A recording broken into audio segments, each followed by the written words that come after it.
Hello, this is mathjazz from Almost Cool. This video is on the Fundamental Theorem of Calculus.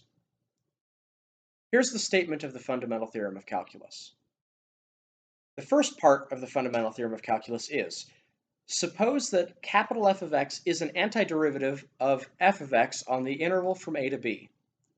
Then, the integral from a to b of f of x with respect to x is equal to the value of capital F at b minus the value of capital F at a. Part 2 is, suppose that f is integrable on the interval from a to b. Then the derivative of the integral from a to x of f of t with respect to t is f of x.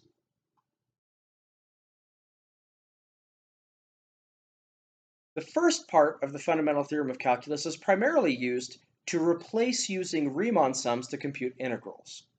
So the definition of an integral is the limit of a collection of Riemann sums. But easier than computing a limit of a Riemann sum is to find an antiderivative of a function and evaluate at b and a and take the difference of these two values. Here's an example. The integral from 2 to 4 of x cubed plus x with respect to x is, well, we have to find an antiderivative, and in this case we chose 1/4 x to the 4th plus 1/2 x squared. If we evaluate this antiderivative at 4 and also at 2 and subtract the value we get at 2 from the value we get at 4, then we get the value of this integral, or the area under this curve.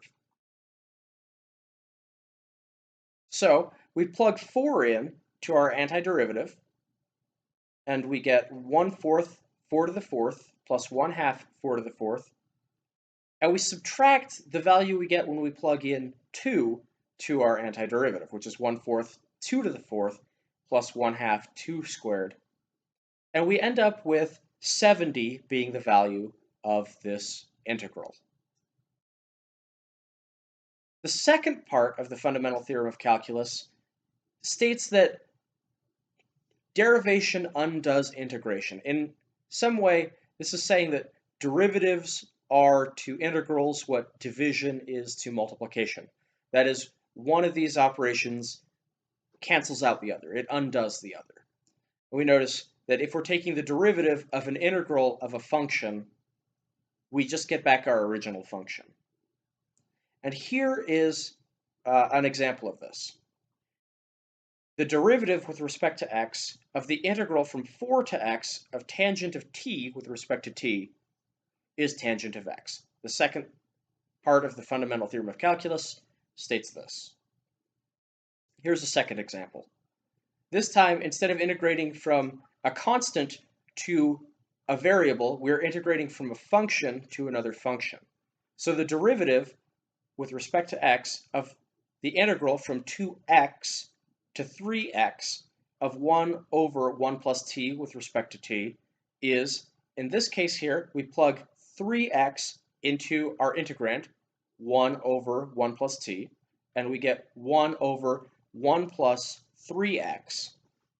And then the chain rule says that we have to multiply by the derivative of our interior function. Our interior function here is 3x. Its derivative is 3, so we multiply our function by 3.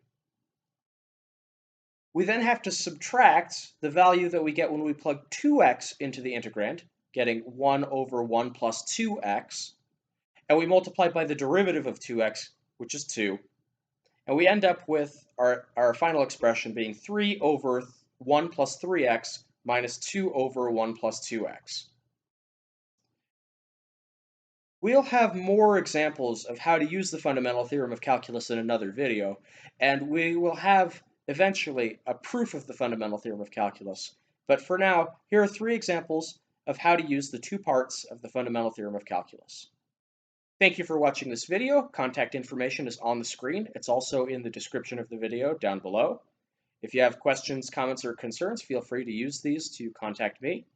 And I hope that you're having a fun time learning calculus. Have a great day. Goodbye.